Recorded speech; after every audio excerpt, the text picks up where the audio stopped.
Apartemen itu ada di lantai 30, di salah satu gedung tinggi di Kowloon yang dari luar kelihatan mewah, dingin, dan rapi, kayak hidup orang-orang di dalamnya.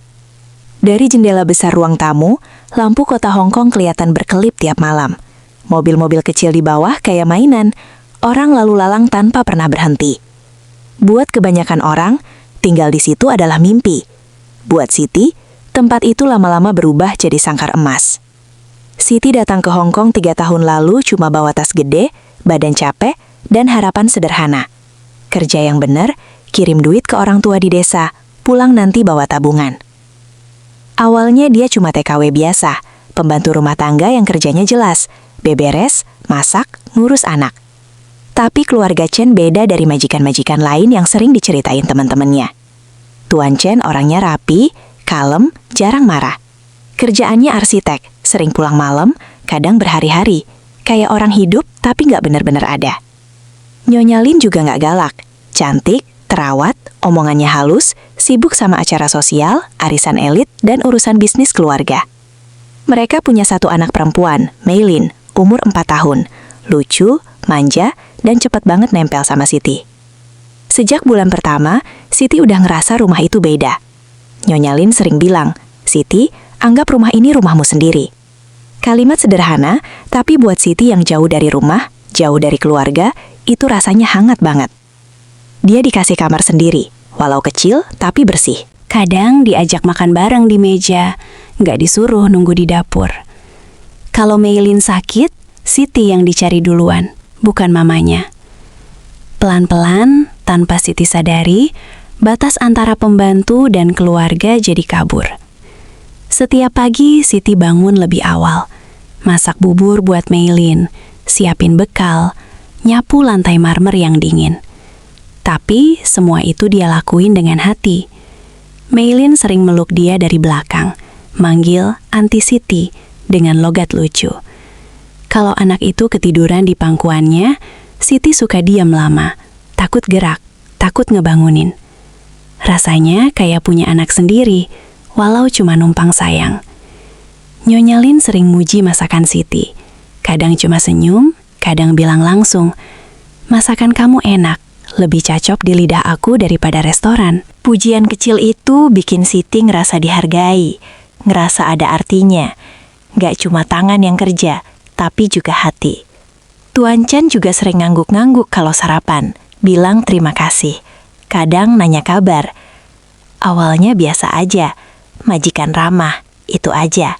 Tapi lama-lama Siti mulai ngerasa kehadirannya dibutuhin lebih dari sekadar pembantu. Waktu Nyonya Lin sibuk di luar, rumah sering sepi. Mei Lin sekolah setengah hari. Tuan Chen kadang kerja dari rumah.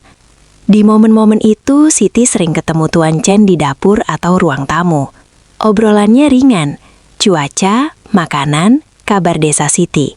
Tuan Chen kelihatannya tertarik dengerin cerita kampung, sawah, orang tua Siti.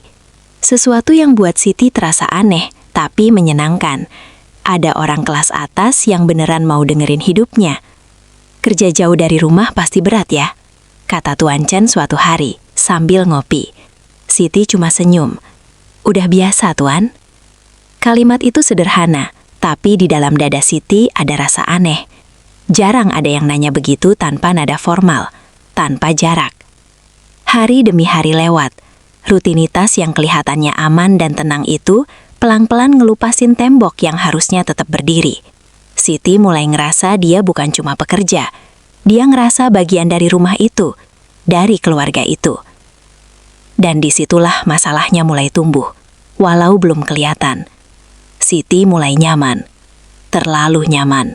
Dia hafal jam pulang Tuan Chen, tahu kebiasaan kecilnya, tahu kapan dia lagi capek dan butuh teh hangat, tahu kapan Nyajalin lagi sensitif dan lebih baik nggak banyak ngobrol.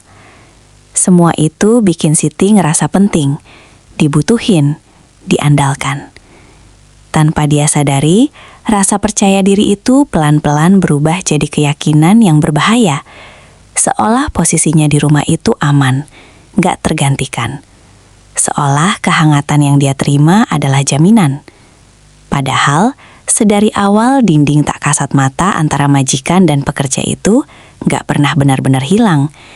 Cuma ketutup sama senyum, kata baik dan rasa nyaman palsu. Di balik keramahan Nyonya Lin, ada jarak yang gak bisa ditembus. Di balik sikap hangat Tuan Chen, ada dunia lain yang bukan milik Siti. Tapi waktu itu, Siti belum siap, atau mungkin gak mau, buat ngeliat kenyataan itu. Dia masih percaya, hidupnya di apartemen lantai 30 itu adalah awal dari sesuatu yang lebih baik.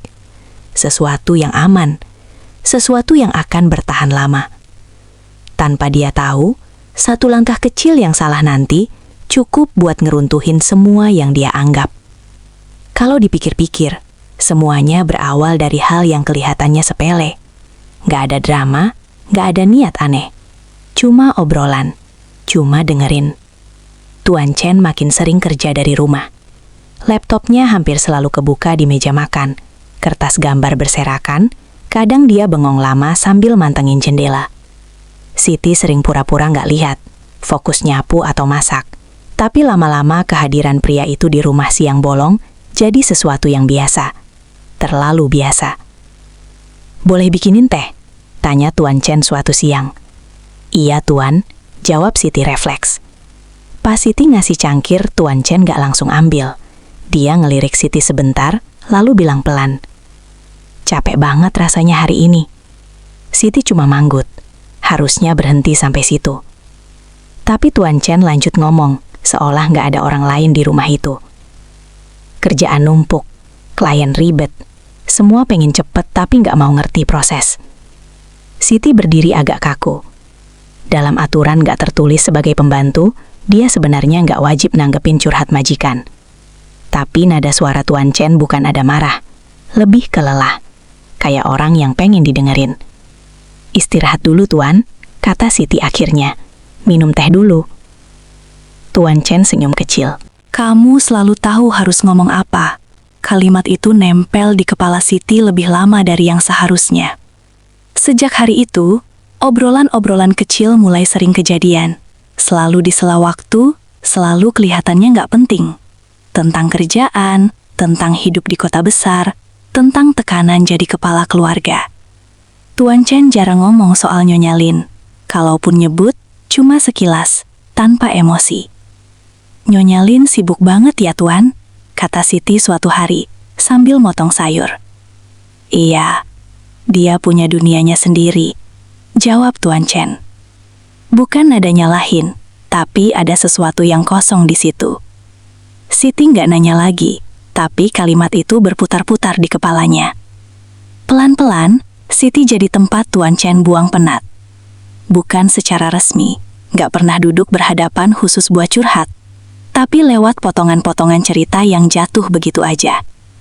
Kadang sambil ngopi, kadang sambil nunggu Meilin pulang sekolah. Siti dengerin, selalu dengerin. Dia jarang nyela, kadang cuma angguk, kadang jawab singkat. Tapi matanya nunjukin perhatian penuh, dan itu cukup. Ada hari di mana Tuan Chen kelihatan bete parah, mukanya kusut, rambutnya nggak serapi biasanya. Siti tahu, hari itu lebih baik nggak banyak tanya, tapi Tuan Chen sendiri yang buka suara. "Pernah nggak ngerasa hidup kamu kayak bukan punya kamu sendiri?" Siti kaget. Pertanyaan itu berat. Terlalu berat buat hubungan majikan dan pembantu. Tapi dia jawab jujur. "Sering, Tuan." Tuan Chen ketawa kecil, tapi pahit. "Ternyata kita sama." Kalimat itu, "kita sama," bikin jarak di antara mereka makin tipis. Seolah status, kelas sosial, semua lenyap dalam satu kalimat pendek. Siti mulai ngerasa Tuan Chen beda sama pria-pria lain yang pernah dia temui. Dia nggak kasar, nggak sok kuasa. Kalau lagi ngomong, matanya fokus. Kalau dengerin, dia beneran dengerin.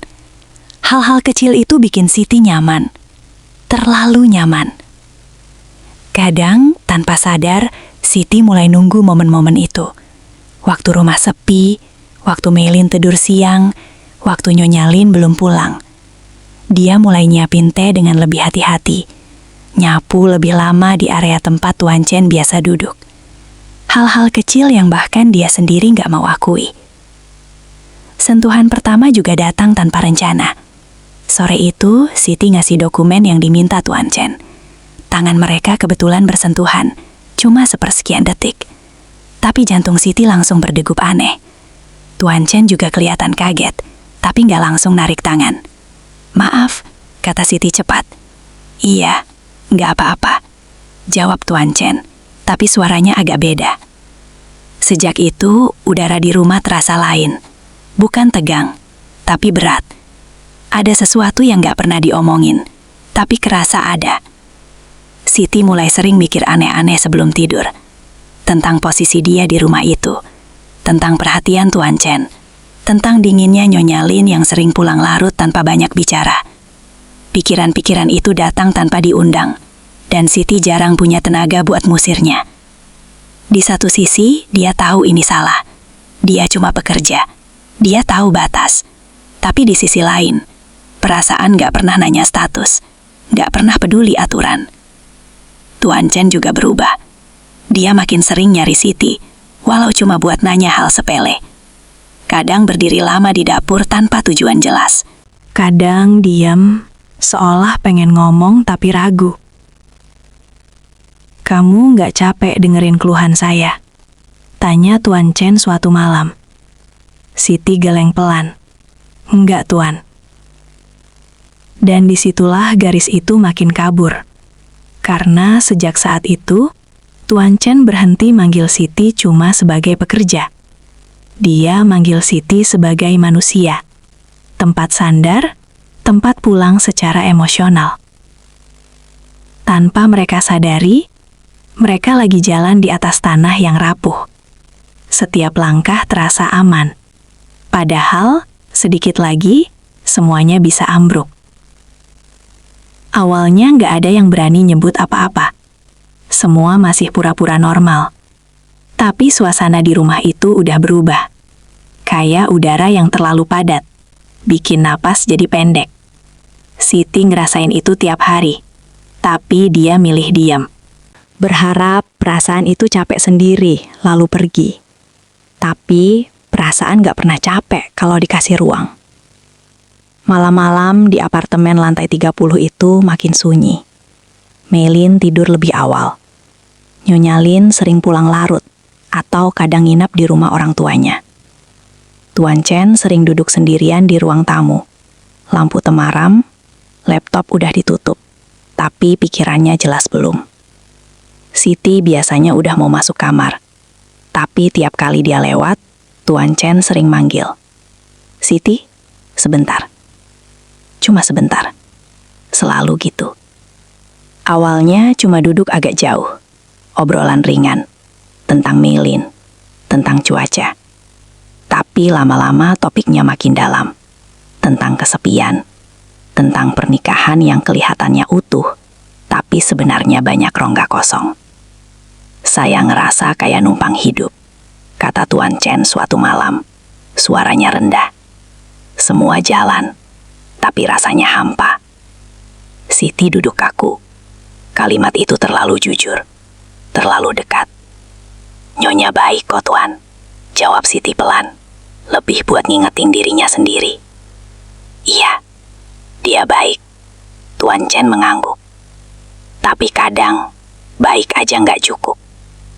Kalimat itu jatuh berat di dada Siti. Dia tahu harusnya berhenti dengerin. Harusnya masuk kamar. Tapi kakinya nggak gerak. Hatinya juga.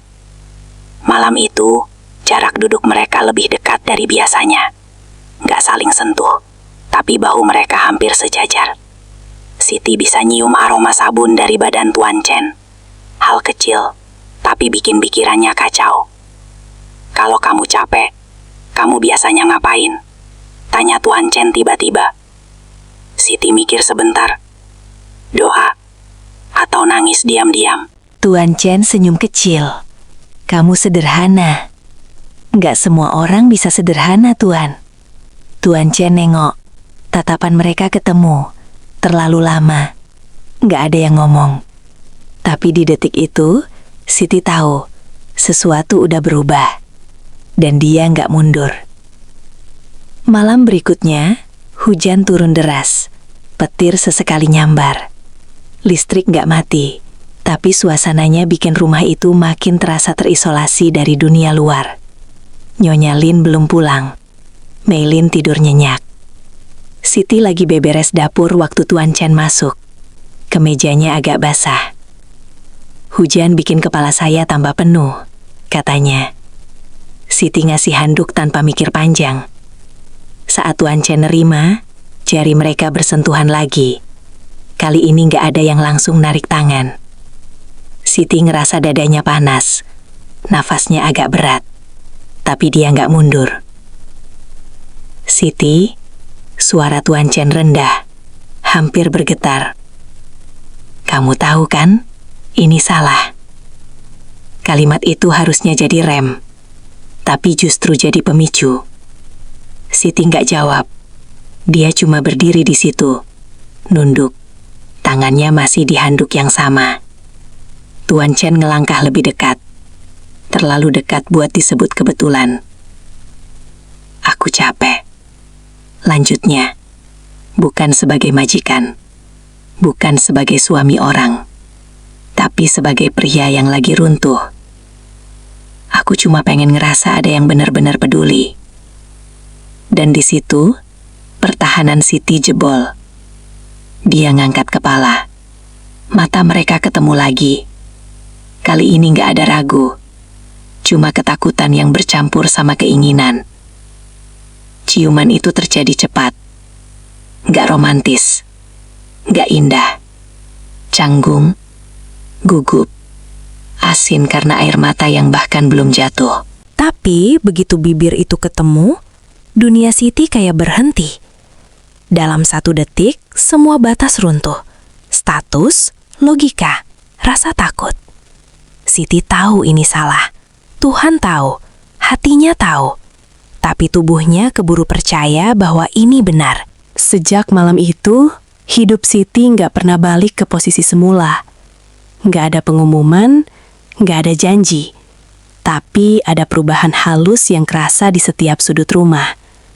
Cara Tuan Chen ngelirik, cara dia manggil nama Siti, cara sunyi di rumah itu jadi terasa penuh makna. Siti masih bangun pagi seperti biasa, masih masak, masih nyapu, masih ngurus Mei Lin dengan senyum yang sama. Dari luar nggak ada yang berubah, tapi di dalam dirinya semuanya udah beda. Sekarang tiap ngelipat baju Tuan Chen, tangannya suka berhenti sebentar. Setiap nyetrika kemeja kerjanya, ada rasa aneh di dada.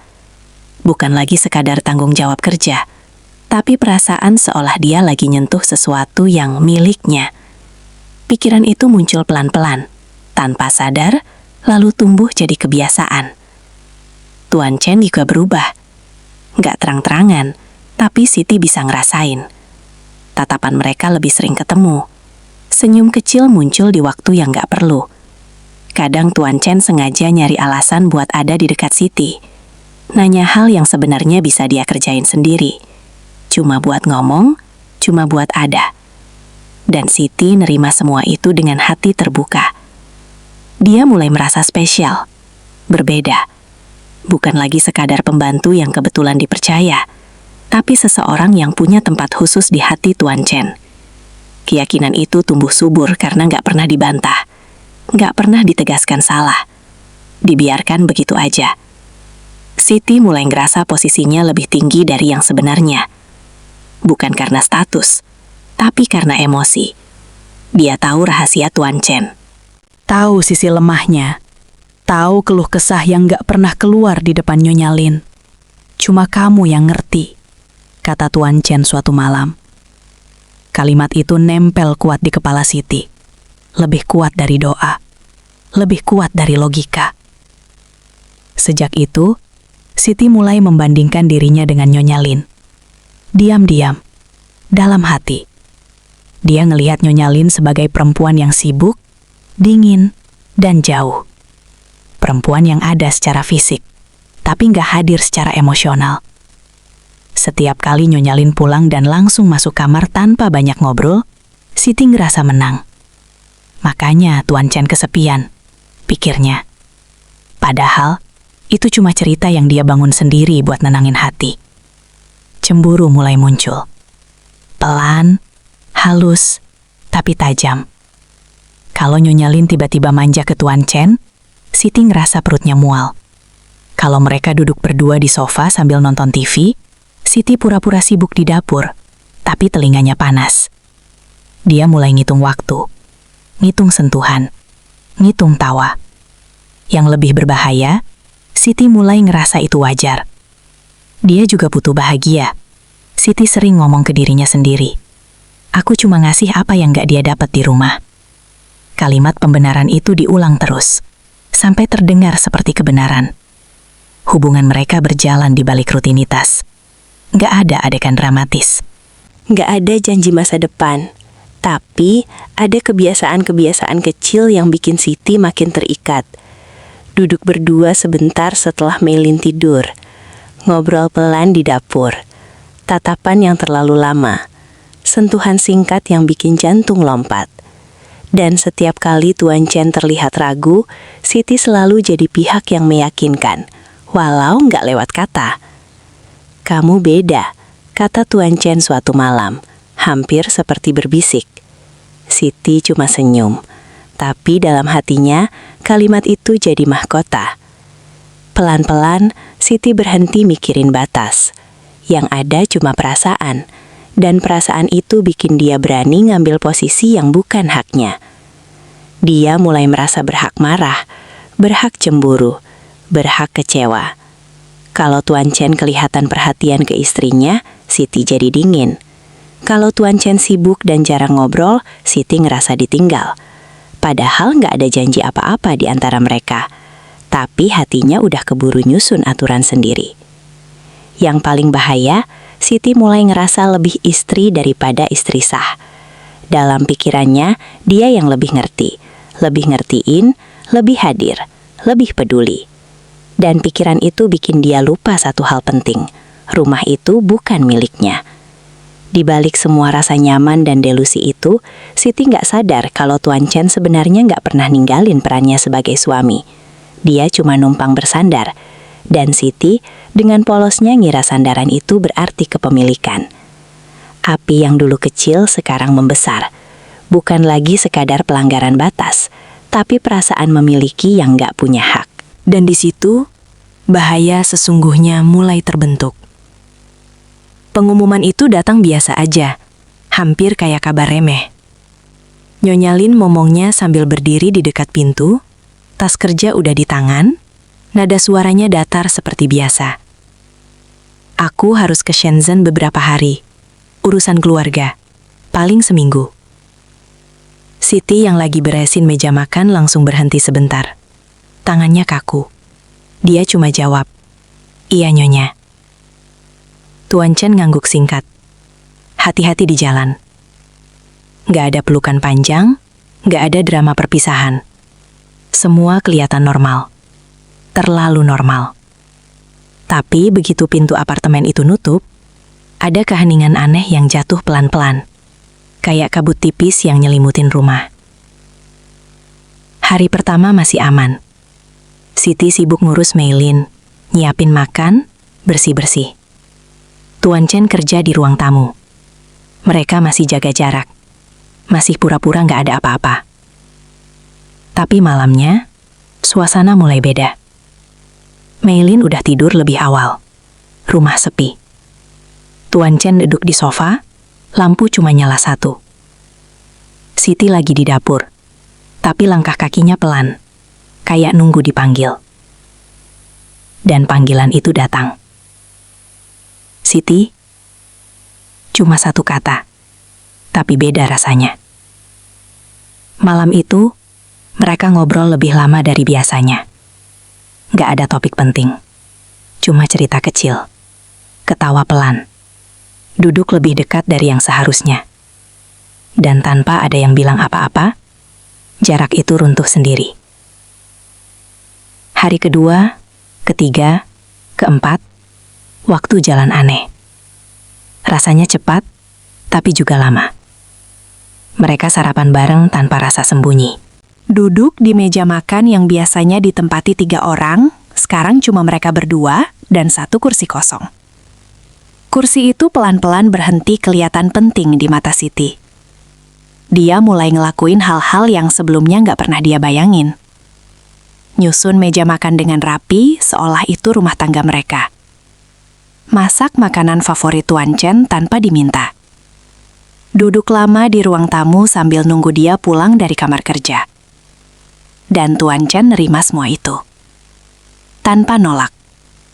Tanpa ngingetin batas. Siti ngerasa hidupnya kayak pindah ke dunia lain. Dunia di mana dia bukan pembantu. Bukan orang luar. Tapi bagian inti. Bagian yang diinginkan. Dia bangun pagi dengan perasaan ringan. Gak lagi cuma mikirin kerja. Tapi mikirin suasana. Mikirin hari. Mikirin senyum Tuan Chen. Di dalam hatinya, Siti mulai percaya satu hal. Mungkin inilah hidup yang seharusnya dia punya. Kalau setiap hari kayak gini, enak ya? Kata Tuan Chen suatu pagi sambil ngopi. Siti senyum. Iya. Kata iya itu keluar terlalu cepat. Terlalu yakin. Hari-hari itu jadi candu. Mereka hidup dalam gelembung kecil yang kelihatannya aman. Dunia luar seolah berhenti. Gak ada Nyonya Lin. Gak ada aturan. Gak ada pengingat kalau semua ini salah. Tapi di sela euforia itu, ada rasa takut kecil yang sering muncul diam-diam. Biasanya datang malam hari. Pas Siti sendirian di kamar kecilnya. Dia rebahan, natap langit-langit. Mikir, ini bakal sampai kapan? Tiap kali pikiran itu muncul, dia cepat-cepat ngusirnya. Terlalu sakit buat dipikirin. Lebih baik menikmati sekarang. Hari kelima, Siti mulai ngerasa cemburu, bahkan ke hal-hal kecil. Kalau Tuan Chen pegang ponsel agak lama, Siti langsung kepikiran Nyonya Lin. Kalau nama istrinya muncul di layar, dada Siti langsung sesak. Padahal, dia tahu, itu wajar, itu istrinya. Tapi rasa itu nggak mau nurut logika. Dia nggak akan pulang cepet kan? Tanya Siti, pura-pura santai. Harusnya enggak, jawab Tuan Chen. Jawaban itu bikin Siti lega, sekaligus malu sama dirinya sendiri. Hari ke-6, kebahagiaan itu mulai kerasa rapuh, kayak kaca tipis. Siti jadi gampang sensitif, mudah senyum, tapi juga mudah gelisah. Dia ngerasa waktu tinggal sedikit, walau belum ada tanda apa-apa. Dan benar aja. Siang itu, Tuan Chen lagi duduk di sofa. Siti di dapur. Suasananya tenang, hampir damai. Sampai ponsel Tuan Chen bunyi. Dia ngelirik layar, wajahnya langsung berubah. Siti, suaranya serius. Nyonya Lin pulang lebih cepat, sore ini. Dunia Siti seolah berhenti mutar. Cepat? Suaranya kecil. Iya, penerbangannya dimajuin. Dalam hitungan detik, Tuan Chen berubah. Dari pria yang santai, jadi suami yang tegang. Dia berdiri, jalan cepat, mulai ngasih instruksi. Kita harus beresin semuanya. Jangan sampai kelihatan aneh. Kamu kembali ke posisi kamu. Kalimat terakhir itu nusuk. Posisi kamu. Siti ngerasa ditarik paksa keluar dari mimpi. Semua yang barusan terasa nyata, mendadak berubah jadi sandiwara yang harus diberesin buru-buru. Dia nurut, merapihin rumah, nyimpen semua jejak kebersamaan. Senyum palsu dipasang lagi. Seragam kerja kembali jadi tameng. Sore itu, saat pintu terbuka dan Nyonya Lin masuk, semuanya kembali ke skenario awal. Siti berdiri sopan, nyambut dengan senyum profesional. Dan di situ, Siti sadar satu hal yang bikin dadanya perih. 7 hari itu bukan hidupnya, cuma pinjaman. Dan pinjaman selalu ada waktunya buat ditarik kembali. Sejak Nyonya Lin balik, rumah itu kayak disetel ulang. Semua kembali ke posisi semula, tapi rasanya nggak pernah benar-benar sama. Buat Siti, apartemen lantai 30 itu mendadak terasa lebih sempit, lebih dingin, dan lebih asing. Tuan Chen berubah total. Bukan berubah pelan-pelan, tapi kayak saklar yang dipencet tiba-tiba. Tatapannya jarang nyari Siti. Suaranya balik formal. Senyumnya cuma muncul di depan istri dan anaknya. Kalaupun mereka ketemu di dapur atau lorong, Tuan Chen cuma angguk singkat, kayak ke orang yang sekadar lewat. "Siti, tolong ambilin berkas di meja kerja saya," katanya suatu pagi. Datar. Nggak ada lagi sebentar, nggak ada lagi nada lembut. Cuma perintah, cuma jarak. Siti ngelakuin semua dengan otomatis, tapi tangannya sering gemetar. Dadanya kayak ditekan sesuatu yang berat. Dia ngerasa kayak orang yang baru aja diusir dari rumah yang sempat dia anggap miliknya. Nyonya Lin juga balik ke rutinitasnya. Sibuk, terlihat capek. Tapi ada satu hal yang bikin Siti makin sakit. Nyonya Lin kelihatan lebih hangat ke suaminya. Lebih sering ngobrol, lebih sering duduk berdua. Seolah 7 hari kekosongan itu harus dibayar lunas. Dan Siti cuma bisa ngeliat dari jauh. Dia mulai ngerasa keberadaannya ganggu. Setiap kali masuk ruang tamu, rasanya kayak nyelonong ke wilayah orang. Setiap kali dengar tawa kecil Nyonya Lin dan Tuan Chen, perutnya melilit. Yang bikin Siti paling hancur adalah sikap Tuan Chen yang seolah pengen ngapus semua yang pernah terjadi. Kayak 7 hari itu nggak pernah ada. Kayak perasaan Siti cuma kesalahpahaman sepihak. Suatu sore, Siti nekat. Dia nunggu momen ketika Nyonya Lin lagi mandi dan Mei Lin lagi main di kamar. "Tuan," panggilnya pelan. Tuan Chen nengok cepat, lalu langsung ngecek sekitar. "Kenapa?" Nada suaranya bikin Siti langsung nyesel. "Apa? Semua ini emang harus kayak Dini?" tanya Siti.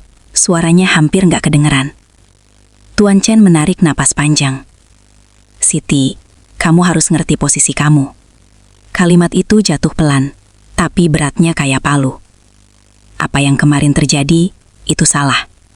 Kita sama-sama salah. Tapi sekarang, semuanya harus berhenti.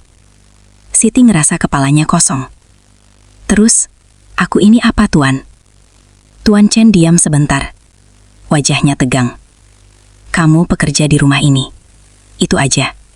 Kalimat sederhana, tapi cukup buat ngeruntuhin sisa harga diri Siti.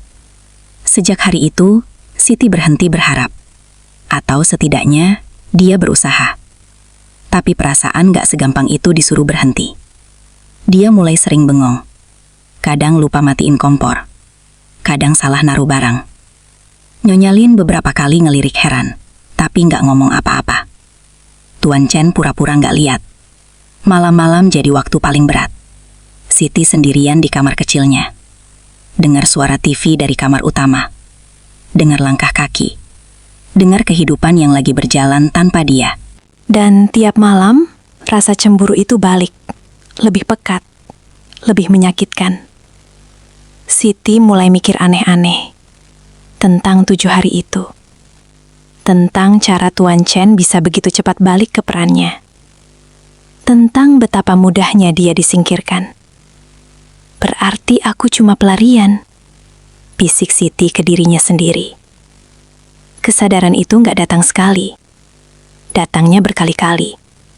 Kayak ombak kecil yang terus mukul karang. Sampai akhirnya retak.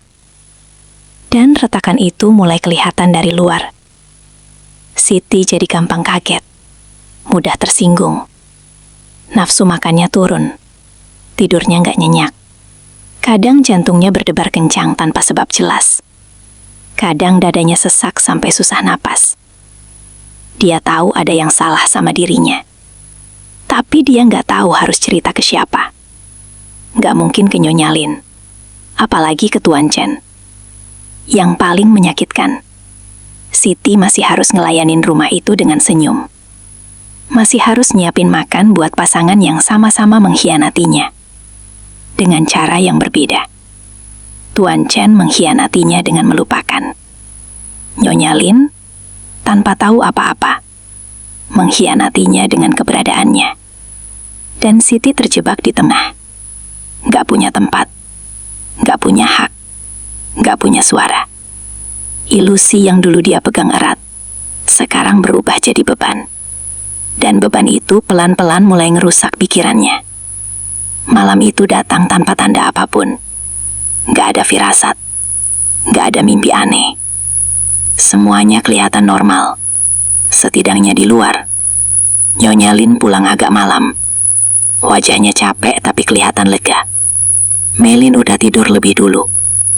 Rumah kembali ke ritme yang benar. Siti selesai beberes dapur, lalu masuk ke kamarnya. Kamar kecil itu cuma muat satu kasur tipis, Lemari sempit, dan satu jendela kecil yang ngadep ke tembok gedung sebelah. Biasanya, kamar itu jadi tempat paling aman buat dia. Tapi malam itu, rasanya kayak kurungan. Siti rebahan, lampu dimatiin. Tapi matanya nggak mau merem. Kepalanya penuh. Potongan 7 hari itu muter terus. Cara Tuan Chen ketawa, cara dia duduk santai di sofa, cara rumah itu sempat terasa hangat. Lalu, dari balik dinding tipis yang misahin kamar Siti dan kamar utama, suara itu mulai terdengar. Awalnya samar, kayak bisikan. Lalu suara tawa kecil. Suara yang Siti kenal banget. Suara Nyonya Lin. Dada Siti langsung ketarik. Dia coba nutup telinga pakai bantal. Tapi suara itu nggak hilang. Justru makin jelas. Langkah kaki, bisikan yang lebih dekat, nada suara Tuan Chen yang rendah, hangat, penuh perhatian. Nada yang sama persis. Siti duduk, nafasnya mulai pendek, jantungnya berdetak kenceng, nggak beraturan. Dia ngerasa kayak ada yang nyengkeram dadanya dari dalam. Enggak, gumamnya pelan, tapi suara itu terus ada. Real, nyata, tanpa peduli perasaan Siti. Setiap tawa kecil dari kamar sebelah kayak tamparan. Setiap bisikan bikin kepala Siti panas. Yang paling nyakitin bukan apa yang mereka lakuin, tapi kenyataan bahwa Tuan Chen bisa begitu mudah pindah peran. Seolah 7 hari itu nggak berarti apa-apa. Seolah Siti cuma jeda. Air mata mulai jatuh, tapi nangisnya nggak keluar suara. Tangannya gemetar, kepalanya mulai pusing. Dinding kamar terasa makin dekat. Udara kayak habis. Katanya cuma aku yang ngerti, bisik Siti. Suaranya pecah. Di kepalanya, suara Tuan Chen tumpang tindih dengan suara dari kamar sebelah. Kenangan dan kenyataan bercampur. Otaknya mulai kehilangan batas. Suara-suara itu makin jelas. Terlalu jelas. Dan tiba-tiba, Siti ngerasa semuanya jadi nggak nyata. Kayak dia lagi di luar tubuhnya sendiri. Kayak dia ngeliat dirinya dari jauh. Dadanya sesak. Tangannya mencengkeram spray. Badannya mulai bergetar. Lalu, tanpa sadar, suara keluar dari mulutnya. Awalnya cuma arangan kecil. Kayak orang nahan sakit. Tapi kemudian berubah jadi ceritan. Bukan ceritan ketakutan, tapi ceritan yang keluar dari tempat paling dalam di dadanya. Berhenti, berhenti. Ceritan itu keras, mendadak, pecah. Siti bangun berdiri. Kakinya lemas. Dia nggak tahu lagi di mana dia. Kepalanya penuh suara, penuh bayangan, penuh emosi yang udah nggak bisa ditahan. Dia jerit lagi. Kali ini lebih keras. Tangannya mukul dinding. Badannya gemetar hebat. Air mata keluar, tapi matanya kosong. Di kepalanya, semua bercampur. Marah, sakit hati, cemburu, malu, rasa bersalah, rasa ditinggal. Semuanya numpuk. Gak ada jalan keluar. Di kamar utama, suara itu langsung berhenti. Pintu kebuka. Langkah kaki panik. Siti, suara Nyonya Lin terdengar kaget. Tuan Chen nyusul. Wajahnya pucat. Matanya melebar. Mereka berdiri di depan kamar Siti, ngeliat dia yang sekarang udah tertuduk di lantai. Rambutnya acak-acakan, badannya gemetar, mulutnya komat-kamit ngomong hal-hal yang bahkan dia sendiri nggak ngerti. Pergi, jangan ambil dia, jangan. Suara Siti kacau. Nyonya Lin mundur selangkah, ketakutan. Kenapa dia? Tuan Chen gak jawab, tenggorokannya kering. Yang dia lihat di depan mata bukan lagi Siti yang lembut dan penurut, tapi seseorang yang runtuh total. Dan di momen itu, Tuan Chen sadar satu hal yang bikin darahnya dingin. Semuanya udah kelewatan, dan gak ada jalan buat mundur. Jeritan Siti terus menggema di apartemen lantai 30 itu, memecah keheningan malam Hongkong. Tetangga mulai ngetok dinding. Ada yang buka pintu. Dan sementara semua orang panik, satu kebenaran pelan-pelan muncul ke permukaan. Siti nggak kesurupan. Dia cuma hancur. Tapi di dunia nyata, kehancuran perempuan kayak dia jarang dianggap sesederhana itu. Apartemen itu berubah jadi kacau dalam hitungan menit. Dari yang tadinya sunyi dan rapi, mendadak penuh suara. Langkah kaki dan napas panik. Siti masih di lantai kamar kecilnya. Badannya gemetar, matanya kosong, tapi air mata terus keluar tanpa dia sadari. Nyonya Lin berdiri agak jauh, nempel ke dinding, tangannya nutup mulut. Dia ketakutan. Bukan takut marah, tapi takut sama sesuatu yang gak dia ngerti. Dia kenapa, Chen? Suaranya gemetar. Ini kenapa tiba-tiba begini? Tuan Chen berdiri kaku. Otaknya kosong, tapi instingnya jalan cepat. Dia tahu, kalau situasi ini berlarut, semuanya bisa kebuka. Tetangga bisa laporan, polisi bisa datang, dan yang paling dia takutin, kebenaran. Siti mungkin kecapekan, katanya cepat, terlalu cepat, stres, dia kerja terus. Padahal mereka berdua tahu, itu bukan cuma soal capek. Siti tiba-tiba teriak lagi. Suaranya serak, pecah, kayak orang kehabisan tenaga, tapi masih maksa keluarin rasa sakit. Kenapa aku? Kenapa aku dibuang? Kalimat itu bikin jantung Tuan Chen berhenti sedetik. Di telinganya, itu cuma ocehan orang lagi gak sadar. Nyonya Lin langsung ambil ponsel. Kita harus panggil bantuan. Ini bahaya. Tuan Chen ragu sebentar, tapi cuma sebentar. Lalu dia ngangguk. Iya, kita telepon. Keputusan itu diambil tanpa banyak mikir. Dalam kepalanya, ini cara paling aman, cara paling bersih, cara buat nutup semua. Beberapa menit kemudian, suara ketukan keras terdengar di pintu. Polisi Hong Kong dan petugas darurat masuk dengan wajah datar dan profesional. Mereka nanya singkat, cepat, efisien. Ada laporan gangguan mental? Tuan Chen langsung maju. Suaranya tenang, terkontrol, kayak lagi presentasi proyek. Pembantu kami, dia akhir-akhir ini stres berat, halusinasi, tiba-tiba teriak-teriak. Nyonya Lin ngangguk, masih syok. Saya juga kaget, dia biasanya baik. Siti masih di lantai. Petugas jongkok di depannya, ngomong pelan dalam bahasa yang setengah Siti ngerti, setengah enggak. Dunia rasanya jauh. Suara-suara kayak datang dari bawah air. Tangannya dipegang, badannya diperiksa. Ada yang nanya namanya, tapi lidah Siti berat. Kata-kata nggak mau keluar api. Di saat itu, satu hal terjadi yang bikin Siti makin tenggelam. Tuan Chen nggak ngeliat dia. Bener-bener nggak ngeliat. Matanya fokus ke polisi, ke formulir, ke penjelasan, bukan ke Siti. Seolah perempuan yang lagi hancur di lantai itu cuma masalah administratif yang harus diberesin. Demi keamanan keluarga, kata polisi akhirnya, kami sarankan dia dipulangkan. Kondisinya nggak stabil. Nyonya Lin langsung setuju. Iya, demi semua orang. Siti nangkap kata dipulangkan. Kata itu masuk ke kepalanya kayak palu. Pulang? Gumamnya lemah.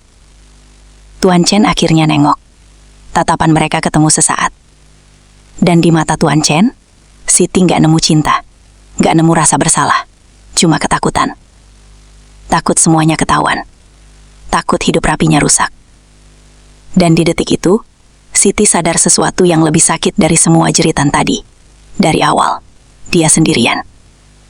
Malam itu, Siti dibawa pergi dari apartemen lantai 30. Tanpa pelukan, tanpa penjelasan. Tanpa kesempatan cerita. Label tidak stabil nempel di namanya, lebih kuat dari kebenaran. Dan apartemen itu kembali sunyi. Lampu kota Hong Kong masih berkelip di luar jendela. Seolah gak ada apa-apa yang baru aja hancur di dalamnya. Siti baru sadar, pagi udah datang. Waktu cahaya putih masuk lewat jendela ruang observasi yang dingin. Dia nggak tahu ini di mana. Dindingnya putih, bau antiseptik nyengat. Kepalanya berat, kayak habis ditimpa sesuatu semalaman. Tangannya dingin, tubuhnya pegal. Di pergelangan tangannya ada bekas alat medis. Ingatannya putus-putus, kayak rekaman rusak. Jeritan, polisi, tatapan kosong Tuan Chen. Dadanya langsung sesak. Dia duduk pelan. Kepalanya pusing. Ada perawat lewat. Nengok sekilas, lalu lanjut jalan. Gak ada yang nanya perasaannya. Gak ada yang jelasin apa-apa. Dia cuma satu dari sekian banyak kasus pembantu migran bermasalah. Beberapa jam kemudian, seorang petugas imigrasi datang. Bajunya rapi. Nadanya netral, kayak lagi ngomong soal barang, bukan manusia. Kami sudah dapat laporan dari majikan kamu, katanya sambil buka berkas. Kamu mengalami gangguan emosional berat, dan dianggap membahayakan lingkungan. Siti bengong. Aku enggak. Petugas itu ngangkat tangan, minta dia berhenti. Keputusan sudah diambil. Kamu akan dipulangkan ke negara asal. Secepatnya. Dipulangkan. Kata itu kembali jatuh di kepala Siti. Kali ini lebih keras. Majikan kamu sudah setuju dan menandatangani semua dokumen. Lanjut petugas itu tanpa ekspresi. Siti pengen ketawa. Tapi yang keluar cuma napas berat. Tuan Chen bukan cuma setuju. Dia yang minta. Semua proses berjalan cepat. Terlalu cepat buat orang yang baru aja kehilangan segalanya. Visa kerja dicabut. Kontrak dianggap selesai karena alasan medis. Gak ada kesempatan banding. Gak ada ruang buat cerita versi sendiri. Nama Siti resmi dicatat sebagai pekerja bermasalah. Cap itu lebih kejam daripada makian. Hari berikutnya, Siti dipindahin ke penampungan sementara. Ruangannya penuh perempuan-perempuan lain dengan tatapan kosong yang mirip. Ada yang nangis, ada yang bengong, ada yang udah pasrah. Gak ada yang nanya kenapa. Karena semua orang di situ punya cerita yang ujungnya sama. Dibuang. Malam sebelum kepulangan, Siti duduk sendirian. Dia nyoba ngingat semua dengan urut, berharap ada bagian yang bisa dia pahami. Tapi yang muncul cuma potongan wajah Tuan Chen. Cara dia menghindar, cara dia berdiri jauh waktu polisi datang. Berarti dari awal aku cuma alat. Gumam Siti. Bukan pasangan, bukan kekasih, tapi preda sementara. Pelarian yang bisa dibuang kapan aja. Pagi keberangkatan, Siti dikasih tas kecil. Isinya cuma baju seadanya dan beberapa barang pribadi. Nggak ada salam perpisahan, nggak ada ucapan maaf. Dia nggak dibawa balik ke apartemen. Semua barang yang dia tinggalin di sana dianggap tidak perlu. Hidupnya di Hong Kong dihapus rapi, kayak coretan pensil yang nggak diinginkan. Di bandara, Siti duduk di kursi tunggu dengan badan gemetar. Sekelilingnya orang-orang sibuk, ketawa, liburan, pulang kampung dengan bahagia. Dunia jalan normal, cuma hidup Siti yang berhenti. Di dalam pesawat, waktu roda lepas landas, air mata akhirnya jatuh. Tanpa suara, tanpa isak. Nangisnya datar, kosong, capek. Dia bukan nangisin Tuan Chen lagi. Bukan juga apartemen mewah itu. Yang dia tangisin adalah dirinya sendiri. Versi dirinya yang percaya, yang berharap, yang terlalu polos buat dunia yang kejam. Perjalanan pulang terasa panjang dan sunyi. Setiap jam di udara bikin jarak antara kenyataan dan mimpi itu makin jauh. Hong Kong tinggal bayangan pahit. Begitu sampai di Bandara Indonesia, udara panas langsung nyambut. bau tanah, suara bahasa yang familiar, tapi rasanya asing. Siti ngerasa pulang sebagai orang lain. Di desa, kabar datang lebih cepat dari Siti sendiri. Agen penyalur udah lebih dulu cerita. Versinya singkat, dingin, dan kejam. Siti dipulangkan karena masalah kejiwaan. Tidak stabil. Kalimat itu nyebar kemana-mana. Tetangga, saudara jauh. Orang-orang yang dulu bangga punya pahlawan devisa. Waktu Siti turun dari mobil di depan rumah orang tuanya, suasana langsung sunyi. Ibunya keluar, wajahnya bingung. Ayahnya berdiri kaku. Gak ada pelukan hangat. Gak ada sambutan. "Ada apa, Le?" tanya ibunya pelan. Siti pengen cerita. Pengen jelasin semuanya. Tapi lidahnya keluh. Ceritanya terlalu rumit. Terlalu memalukan. Terlalu berat buat orang-orang yang cuma ngerti hitam putih. Malam itu desa rame. Bukan karena selamatan, tapi karena bisik-bisik. Katanya stres. Katanya gila. Katanya macam-macam di luar negeri. Nama Siti berubah. Dari kebanggaan jadi bahan omongan. Di kamar lamanya, Siti duduk di lantai, nyender ke dinding. Dinding itu dingin, tapi lebih jujur dari semua orang yang pernah bilang sayang ke dia. Dia akhirnya sadar satu hal pahit. Sistem selalu percaya suara yang berkuasa. Dan perempuan kayak dia, kalau jatuh, jatuhnya sendirian. Dan cerita ini belum selesai. Tapi luka pertamanya sudah terlalu dalam buat disebut sekadar kesalahan. Hari-hari Siti di desa berjalan pelan, tapi nyiksa.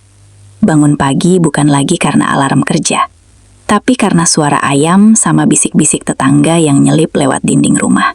Bahkan sebelum dia buka mata, dia udah tahu hari itu bakal berat. Ibunya berubah, bukan jadi jahat, tapi jadi hati-hati. Kayak lagi ngadepin barang pecah yang takut makin retak kalau disentuh salah. Setiap Siti keluar kamar, ibunya ngeliat dengan tatapan was-was. "Mau kemana, Le?" "Ke dapur, Mak." Oh, jawaban itu selalu diakhiri dengan diam panjang. Ayahnya lebih parah. Dia jarang ngomong. Lebih sering duduk di teras, ngerokok, mandang jalan. Harga diri seorang bapak yang dulu bangga punya anak kerja ke luar negeri, sekarang kayak dilindestruk. Siti ngerti, tapi ngerti nggak bikin sakitnya berkurang. Suatu sore, ibu-ibu pengajian datang. Niatnya katanya silaturahmi. Tapi Siti tahu, itu cuma bungkus. Begitu mereka duduk, obrolan ngalir pelan tapi nusuk. Yang penting sekarang istirahat dulu ya Siti. Iya, kesehatan mental itu penting. Namanya juga kerja jauh dari keluarga, pasti kepikiran. Kata mental diucapin pelan, tapi artinya gede. Itu kode, itu cap. Siti cuma senyum tipis, nggak ngebantah. Karena kalau dia buka mulut, ceritanya bakal panjang dan belum tentu dipercaya. Malamnya, Siti sering kebangun sendiri. Keringat dingin, nafas pendek, ingatan datang tanpa permisi. Wajah Tuan Chen, tatapan kosong waktu dia diseret polisi, cara semua orang percaya versi yang bukan miliknya. Dia sering mikir, andai malam itu dia nggak buka pintu, andai dia lebih tegas, andai dia nggak percaya. Tapi hidup nggak kenal kata andai. Suatu hari, agen lama datang ke rumah. Bajunya rapi, senyumnya profesional. "Kamu rencananya gimana, Sid?" tanyanya. Siti angkat bahu. "Nggak tahu." Agen itu ngelirik berkas. "Di sistem kamu kena catatan. Susah kalau mau berangkat lagi." Kalimat itu kayak palu. Berarti aku cuma jadi beban di sini. Siti nyeletuk pelan. Agen itu nggak jawab. Diamnya udah cukup. Setelah agen pergi, ayah Siti marah. Bukan marah ke Siti, tapi ke keadaan. Suaranya tinggi, tapi matanya basah. "Kamu pikir gampang Bapak jelasin ke orang-orang?" katanya. "Satu desa ngomongin kamu, Le."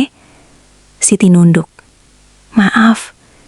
Itu satu-satunya kata yang keluar dari mulutnya selama berminggu-minggu. Hari demi hari, Siti mulai jarang keluar rumah. Bukan karena malas, tapi karena tiap langkah keluar, selalu ada mata yang ngikutin. Ada bisik yang gak pernah benar-benar pelan. Kasian ya, katanya di luar negeri kenapa-kenapa. Makanya jangan macam-macam. Siti jadi asing di tempat yang dulu rumah. Suatu malam, hujan turun deras. Listrik mati. Rumah gelap. Siti duduk sendirian di kamar, cuma ditemani suara hujan sama deg-degan sendiri. Pikirannya lari kemana-mana. Ke Hong Kong, ke bandara, ke kamar putih itu. Ke semua kata yang gak pernah dia ucapin. Untuk pertama kalinya, dia mikir buat nyerah. Bukan mati, tapi berhenti berharap. Berhenti pengen bahagia. Hidup seperti jalan. Air mata jatuh lagi. Tapi kali ini beda. Ada marah di situ. Ada capek yang udah numpuk terlalu lama. Apa aku segini gak berharganya? Bisiknya ke diri sendiri. Besok paginya, Siti bangun dengan mata bengkak. Tapi ada satu hal yang berubah. Dia capek jadi korban. Dia mulai bantu ibunya di dapur. Bukan karena semangat, tapi biar pikirannya sibuk. Dari masak, dia mulai jualan kecil-kecilan. Gorengan, jajanan pasar. Awalnya orang-orang ragu beli. Ada yang pura-pura nggak lihat. Tapi pelan-pelan, beberapa anak kecil datang. Lalu ibu-ibu yang nggak peduli gosip. Dari situ, Siti dapat napas. Dia juga mulai nulis. Bukan di buku bagus, cuma di kertas bekas. Dia tulis semua yang dia pendam. Tanpa sensor, tanpa rapi. Tentang rasa dikhianati. Tentang sistem yang gak adil.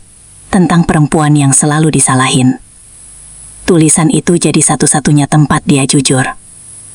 Suatu sore, seorang relawan LSM migran datang ke desa. Katanya lagi keliling, nyari mantan pekerja migran yang butuh bantuan. Siti awalnya malas ketemu, tapi ibunya maksa. Di ruang tamu sederhana, relawan itu dengerin cerita Siti tanpa motong, tanpa tatapan menghakimi.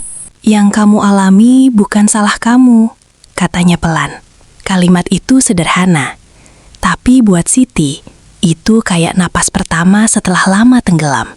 Relawan itu nawarin pendampingan, bukan buat balas dendam, tapi buat pemulihan, buat suara. Untuk pertama kalinya sejak pulang, Siti ngerasa masih punya nilai. Malam itu Siti duduk di teras. Angin desa dingin, langit gelap. Tapi dadanya nggak sesesak biasanya. Dia tahu hidupnya nggak bakal balik seperti dulu.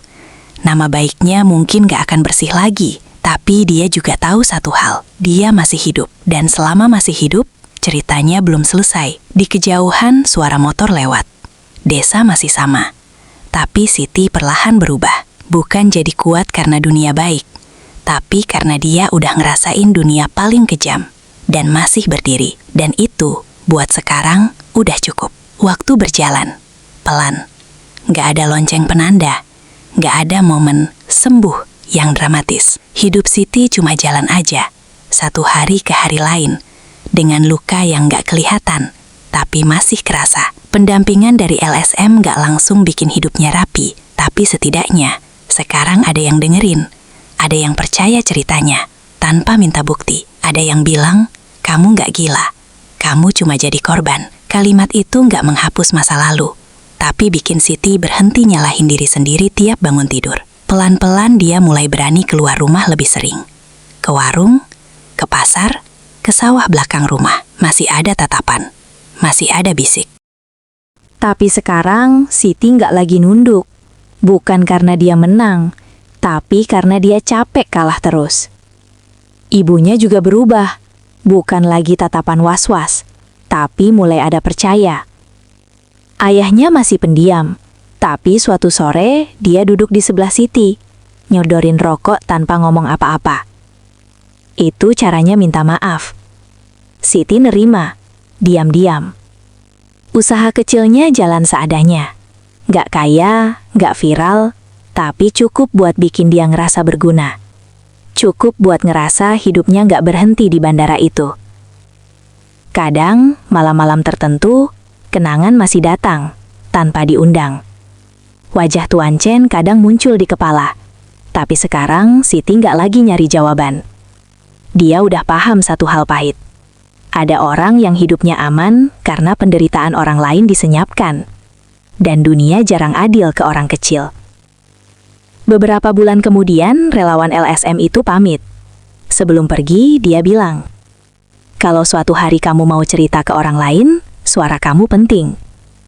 Siti cuma senyum. Dulu dia pengen teriak ke dunia. Sekarang dia tahu, nggak semua kebenaran perlu teriak. Ada yang cukup disimpan, biar diri sendiri nggak pecah. Desa tetap desa, gosip akan selalu ada. Nama Siti mungkin nggak akan bersih lagi. Tapi dia udah berhenti berharap pengakuan dari orang-orang yang nggak pernah nanya perasaannya. Suatu pagi, Siti berdiri di depan rumah, ngeliat matahari naik. Cahaya pagi jatuh di tanah, sama kayak dulu, waktu dia masih kecil. Dunia nggak berubah banyak. Yang berubah cuma Siti. Dia bukan lagi TKW kebanggaan. Bukan juga perempuan bermasalah seperti kata orang. Dia cuma manusia yang selamat dari sesuatu yang hampir ngerenggut dirinya. Dan itu cukup. Hidupnya mungkin gak akan jadi cerita inspiratif di poster-poster. Tapi dia hidup. Dia bernapas. Dia masih bisa ketawa kecil waktu lihat anak-anak main di jalan. Dan di dunia yang sering ngambil segalanya tanpa izin, bertahan hidup kadang udah jadi bentuk perlawanan paling jujur. Siti masuk ke rumah, nutup pintu pelan. Cerita ini selesai di sini. Bukan karena semuanya baik-baik aja, tapi karena Siti akhirnya berhenti lari dari hidupnya sendiri.